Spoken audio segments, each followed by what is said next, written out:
గౌరవ ఎమ్మెల్యే తేజ నరసింహ గారిని సప్లిమెంటరీ క్వశ్చన్కి అనుమతిస్తున్నాను. నమస్తే అధ్యక్ష. ముందుగా నాకు ఈ అవకాశం ఇచ్చినందుకు మీకు ధన్యవాదాలు.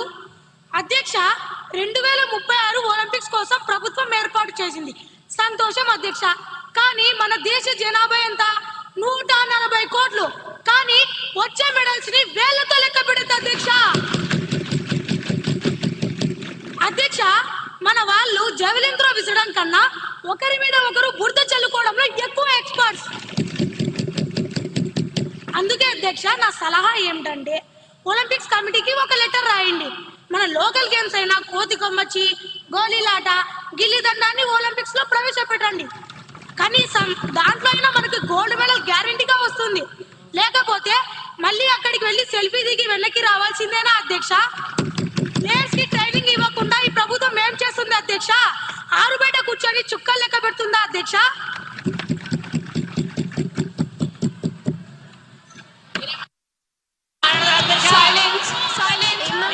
సభ్యులందరూ కూర్చోవలసిందిగా, ఈ సభా గౌరవాన్ని కాపాడవలసిందిగా కోరుతున్నాను. దయచేసి అందరూ కూర్చోవలసిందిగా కోరుతున్నాను. మంత్రి గారి సమాధానం.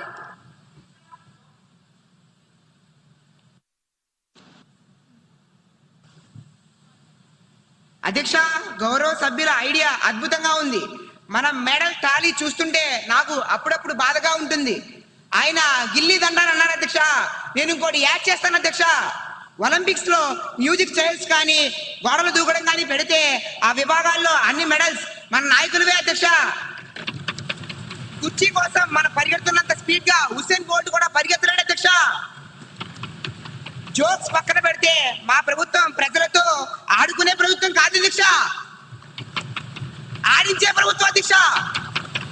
ఆరోగ్యాన్ని పెంచే ప్రభుత్వం అధ్యక్ష. ఆనందాన్ని పెంచే అధ్యక్ష. ప్రతిపక్షానికి వెటకారం, మాకు ప్రజలపై మమకారం. ప్రతిపక్ష వారికి సెల్ఫీలు ముఖ్యం, మాకు సొల్యూషన్లు ప్రాముఖ్యం. ఆల్రెడీ మా ముక్తి గారు, మా సవరణ అధ్యక్ష, మా ముఖ్యమంత్రి గారు ప్రకటించారు. ఒలింపిక్స్ లో పాల్గొన్న వారికి 50 లక్షలు, బంగారు పథకం పొందిన వారికి 7 కోట్లు, రజక పథకం పొందిన వారికి 5 కోట్లు, కాంస్య పథకం పొందిన వారికి 3 కోట్లు. మాది మాటల ప్రభుత్వం కాదు అధ్యక్ష, చేతల ప్రభుత్వం. మన క్రీడాకారుల నైపుణ్యం గల్లీ నుంచి ఢిల్లీ వరకు, ఢిల్లీ నుంచి ఒలింపిక్స్ లో మెడల్ కొట్టే వరకు మా ప్రభుత్వానికి విశ్రాంతి లేదని తెలుస్తున్నాను అధ్యక్ష. గౌరవనీయ స్పీకర్ గారు ధన్యవాదాలు తెలుపుతున్నాను. సభ్యులకు ఒక విషయం గుర్తు చేస్తున్నాం. 1900 సంవత్సరంలో పారిస్ ఒలింపిక్స్ లో live pigeon shooting, tug of war కూడా అధికారిక క్రీడలుగా ఉండేవి. కాబట్టి రేపొద్దున మన కబడ్డీ కానీ ఖోఖో కానీ ఒలింపిక్స్ కి వెళ్ళమని రూల్ ఏమీ లేదు. మంత్రి గారు, ఆ మ్యూజికల్ చైర్ ఐడియా చాలా బాగుంది. అది ఈ సభలో వద్దు, గ్రౌండ్ లో చూసుకుందాం. తదుపరి ప్రశ్న 241109 క్వశ్చన్ పై గౌరవ మహిళా శిశు సంక్షేమ మంత్రి గారిని స్పందించవలసిందిగా కోరుతున్నాను. గౌరవనీయులైన అధ్యక్షులకు నా యొక్క నమస్కారములు. గౌరవనీయులైన శాసనసభ్యులు గారు అడిగిన ప్రశ్నలు ఏమిటంటే అధ్యక్ష, మొదటి ప్రశ్న అధ్యక్ష, రాష్ట్రంలో మొత్తం ఎన్ని అంగన్వాడీ కేంద్రాలు ఉన్నాయి? దానికి నా సమాధానం ఏమిటంటే రాష్ట్రంలో గణనీయమైన సంఖ్యలో అంగన్వాడీ కేంద్రాలు పనిచేస్తున్నాయి అధ్యక్ష. రెండవ ప్రశ్న అధ్యక్ష, వాటిలో ఎన్ని అంగన్వాడీ కేంద్రాలు సస్థానంగా అంటే కోలొకేటెడ్ గా పనిచేస్తున్నాయి? దానికి నా సమాధానం ఏమిటంటే కొన్ని అంగన్వాడీ కేంద్రాలు పాఠశాలలు మరియు ఇతర భవనాలలో సస్థానంగా ఉన్నాయి అధ్యక్ష. మూడవ ప్రశ్న అధ్యక్ష, సస్థాన అంగన్వాడీ కేంద్రాల మౌలిక సదుపాయాల కోసం ఎంత నిధులు కేటాయించారు? దానికి నా సమాధానం ఏమిటంటే మౌలిక సదుపాయాల కోసం మంజూరైన నిధులు ప్రణాళిక ప్రకారం వినియోగంలో ఉన్నాయి అధ్యక్ష. ధన్యవాదములు అధ్యక్ష. గౌరవ ఎమ్మెల్యే కుమారి సంధ్య గారిని సప్లిమెంటరీ క్వశ్చన్ కి అనుమతిస్తున్నాను. ధన్యవాదాలు అధ్యక్ష. అధ్యక్ష, మంత్రి గారి మాటల్లో కోలొకేటెడ్ అన్న మాట చక్కగా ఉంది అధ్యక్ష.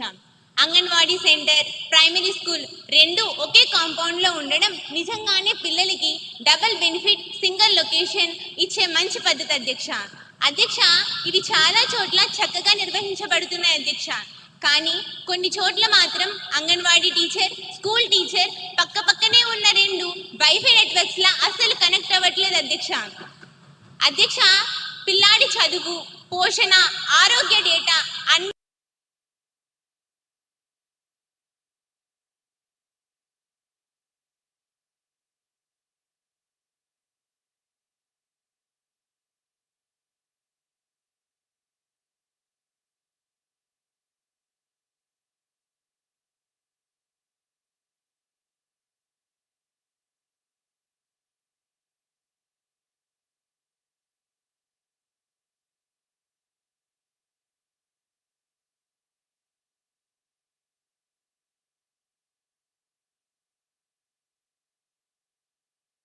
పక్కన కాకుండా ఉంటే సరిపోదు, వ్యవస్థలు కలవాలి.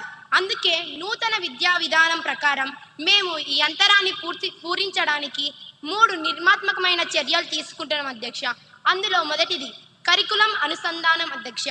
ఇకపై అంగన్వాడీ కేంద్రం కేవలం ఆటల కేంద్రం కాదు అధ్యక్ష, అది బాలవాటికగా మారుతోంది.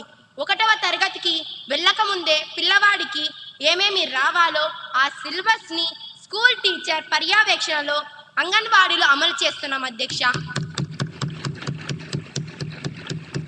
రెండవది హెల్త్ ప్రొఫైల్ ట్రాన్సిషన్ అధ్యక్ష.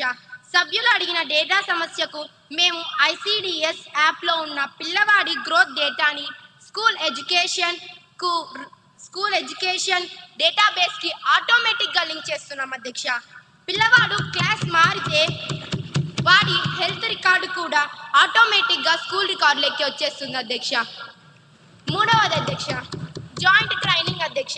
అంగన్వాడీ వర్కర్లకు మరియు ప్రైమరీ టీచర్లకు కలిపి శిక్షణ ఇస్తున్నాం అధ్యక్ష.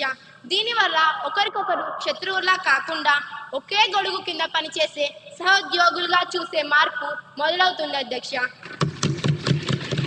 ఇది ఒక్క రోజుల్లో అయ్యే పని కాదు అధ్యక్ష, కానీ ఆ అడ్మినిస్ట్రేటివ్ గోడను బద్దలు కొడతాం అధ్యక్ష. ఖచ్చితంగా పూర్తి చేస్తామని ఈ సభా సాక్షిగా మేము హామీ ఇస్తున్నాం అధ్యక్ష. ధన్యవాదములు అధ్యక్ష. 241110 క్వశ్చన్ పై గౌరవ పట్టణాభివృద్ధి శాఖ మంత్రి గారిని స్పందించవలసిందిగా కోరుతున్నాం. గౌరవనీయులైన అధ్యక్షునికి నా నమస్కారములు. గౌరవ శాసనసభ్యులు నన్ను అడిగిన మొదటి ప్రశ్న, పర్యావరణ హక్కులో భాగంగా ఆడుకునే హక్కును నగర ప్రణాళికలో తప్పనిసరి చేసే ప్రణాళిక ప్రభుత్వానికి ఉందా? మొదటి ప్రశ్నకు సమాధానం, అధ్యక్ష, ఆడుకునే హక్కు చేర్పుపై మార్గదర్శకాలు పరిశీలనలో ఉన్నాయి అధ్యక్ష. రెండవ ప్రశ్న, ప్రతి మున్సిపాలిటీలో యూత్ పార్క్ ఏర్పాటు చేసే ప్రస్తావన ఏమైనా ఉందా? రెండవ ప్రశ్నకు సమాధానం, అధ్యక్ష, యూత్ పార్కుల ఏర్పాటు ప్రతిపాదనలను పట్టణ సంస్థలు పరిశీలిస్తున్నాయి అధ్యక్ష. మూడవ ప్రశ్న, కాలనీల్లో నో ప్లేయింగ్ బోర్డులు పెట్టడంపై ప్రభుత్వం చర్యలు తీసుకుంటుందా? మూడవ ప్రశ్నకు సమాధానం, అలాంటి బోర్డులపై స్థానిక సంస్థలకు సరైన మార్గదర్శకాలను